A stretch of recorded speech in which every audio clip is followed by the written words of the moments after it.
Hey guys, Jack Spirko here, and decided to video this. I got a new little mount for my iPhone to mount it up on a tripod. It comes with this clever little Bluetooth gizmo, and it was only like 12 bucks, and it seems to work. And I figured I'd try it out, and I have to make some sausage today anyway, and since I have to do it, why not video it? This is my base sausage method. It's basically like a breakfast sausage style mix with a little bit of an Italian to it. And I actually have to throw props out to Chef Keith Snow, who put me on track with my initial recipe, and I've kind of modified it to myself. And you can modify this 100 different ways. You can back some of the stuff off, add other things, throw in some paprika, and move it toward a chorizo. You can do whatever you want to with it. I've done it with jalapenos and more cracked black pepper and things like that. But this is a good base mix. And when you see how easy and simple this is, I think what will happen is you're going to end up realizing you should never buy breakfast sausage from the store again. I would rather use cheap pork from the store and make this than, Owens or anything like that, Jimmy Dean, what have you. It tastes so much better, it comes out so much better, and it actually gets crisp. If you fry it crisp, it gets brown and it gets crisp on the edges because it's not overladen with water. That's one of the problems. One of the first things you got to do, not very often I take my wedding ring off, but if I'm going to stick it into meat, I'm going to. I'm doing 3 pounds of this. I have 3 pounds of ground pork in the bowl. And the important thing with the pork is you don't want to go too lean. I made some for one of my workshops. And I went to a butcher I found I really like. And I said, do you guys have ground pork? And they said, we'll make some up for you. I said, great, make me 8 pounds of it. And they used a really lean cut of pork, and it was not much fat in it. You want a good fatty cut of pork to make sausage. If you're using pastured pork, sometimes some of the ground is pretty lean stuff. You can always cut in some ground fat back or something like that at about 20% to make sure it has otherwise it's not going to be nice and moist when you cook it. I'm doing this for like a breakfast sausage you would either make as patties or crumbles to fold into eggs or something like that. You can case this, you can smoke this, you can do anything you want with it. Before I get started, I'll have my last little sip before my hands get all nasty. This is a cider that I'm calling Dirty Arm Cider. I made this with 5 gallons of apple juice and 2 pounds of dark brown sugar and my arm by accident. I had a big fermenter with a bottling spigot on the bottom of it, and it was leaking, so I shoved my arm into it and tightened it up and wondered if I skanked the whole thing up. It's actually not bad. There's no funky taste from the arm. I'll probably evolve the recipe and keep the name Dirty Arm Cider just as a gimmick, but I will tell you this, if you go to make something like this, don't use dark brown sugar. I think light brown sugar would work a lot better. There's too much of the molasses character of it with the dark brown. But somebody's got to drink it, so I guess that's going to be me. All right, so to make my basic recipe, all I need is a teaspoon. And because today I have a 3 pound batch, which is an odd number, I got a little half teaspoon thing here. So you really don't have to get that technically accurate with it. The ingredients that I have to make this with, again, ground pork, fennel, crushed red pepper flakes, salt, and I like to use either like kosher, Himalayan, or sea salt. I got sea salt here today. Black pepper, and I like fresh ground. When I'm using a lot of black pepper, what I do is I throw it in a coffee grinder and I make up a bunch so it's fresh, but it's also nice, thick, coarse, cracked ground pepper. And I don't have to sit here and crank out a whole bunch of it. You can use any kind of Italian seasoning. I'm using Keith Snow's Northern Italian. Really love Keith's seasonings. Garlic powder. I'm actually using granulated garlic. I like it a little bit better. And onion powder. I make my own onion powder the same way I do the black pepper. I take dehydrated onions that I get from Harmony House. I throw a bunch in a coffee grinder and I pulse it till it's a fine powder. Much fresher, smells much better, tastes much better than that crap you buy from the store. All right, so that's it. One more ingredient. Fresh sage leaves. I just went outside and got these, and I'll tell you the quantities as I'm dumping it in.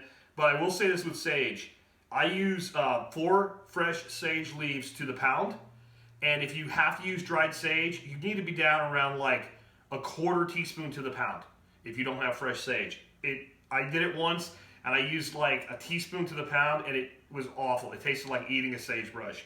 So dried is much more concentrated. If you dehydrated 4 sage leaves, it wouldn't be very much once you crumbled it up. So around a 1/4 teaspoon or less, but I like to use fresh sage. This I had to just take what I could get. There's not many leaves left on the sagebrush this time of year. All right, so starting out, fennel. We use 1 teaspoon of fennel to the pound. So 3 pounds, we're going to use a teaspoon. and a half. You want to make this more like an Italian sweet sausage, bump it up, double it. That's one of the best ingredients for your Italian sausages. Crushed red pepper. This is up to you. My base recipe is a half a teaspoon of red pepper flakes per pound, so we'll do a teaspoon and a half. You may really want to back that down to a half number the first time you make this to see if you like it. Next thing, salt. Half a teaspoon, so 1.5 teaspoons of salt. I'm just going to forego the little half teaspoon thing and do it by eye. I don't want you guys to think you have to be too precise with this. Next thing, black pepper. Again, 1.5 teaspoons for 3 pounds, or a half a teaspoon to the pound. Oh, it smells good. You can't use the pre-ground stuff. The aroma alone tells you that. Half a teaspoon of Chef Keith's Northern Italian to a pound, so teaspoon and a half of this stuff. That smells great too. And then garlic, teaspoon to the pound, so 3 teaspoons of garlic.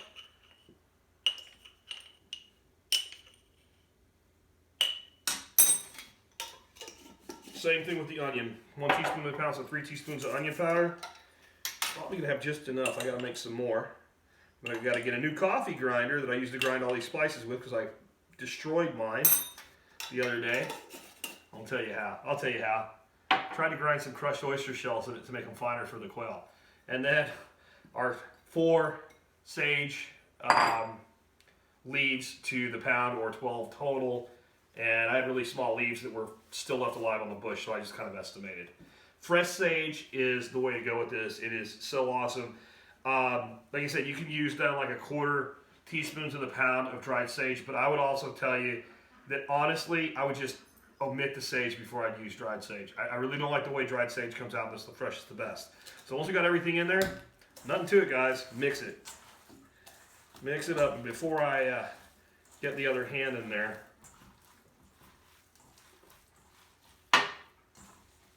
and this bowl is a little bit smaller than the one I usually use, but my big mixing bowl is right now full of soup Dorothy made in the refrigerator.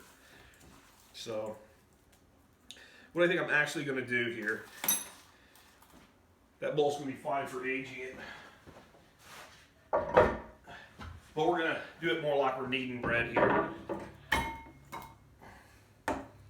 We'll just get it all out now that it's got most of the spices attached to it.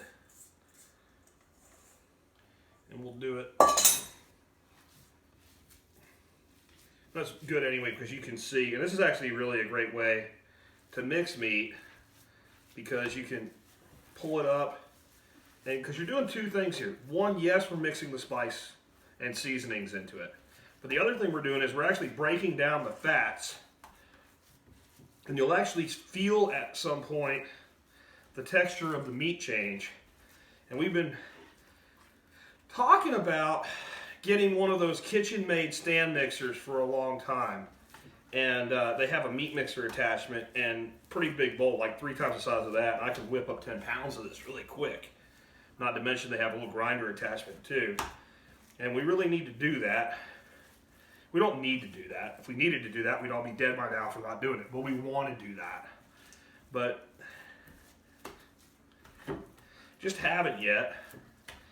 And that's kind of good, because it lets me show you that you don't need any special equipment to make sausage.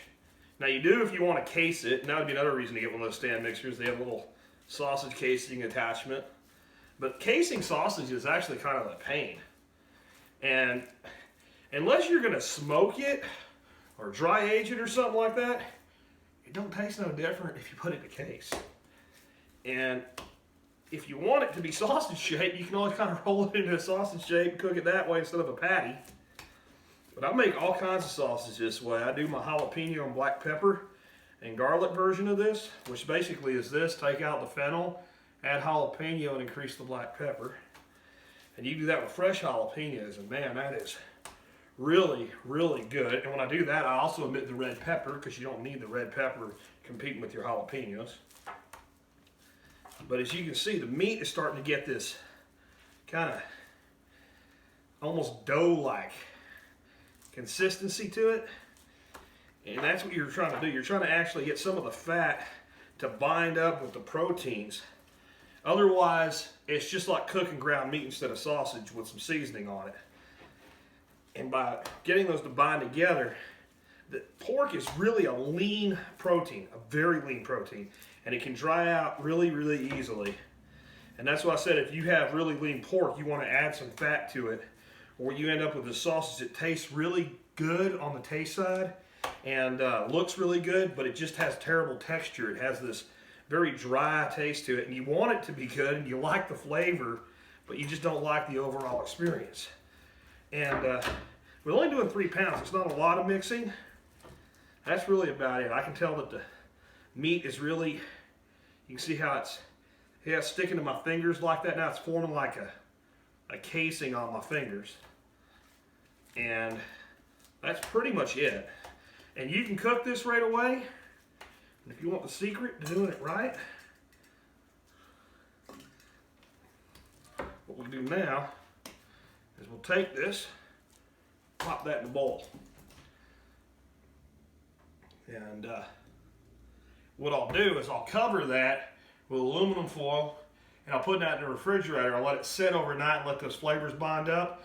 And then I'll break it into like 1 pound packages and put it in little Ziploc freezer bags.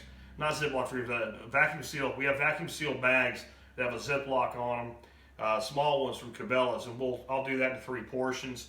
And I'll probably keep a pound for cooking this week, and I can pull it out as I need it. If you're not going to freeze it for very long, you don't need to vacuum seal it. I vacuum seal everything since we have one, and I know it's never going to freeze or burn if I forget about it or what have you.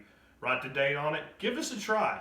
I'll have the recipe in the video notes so that you can get the quantities, but feel free to experiment and back off on that red pepper at first. It can be too much if you don't like it hot.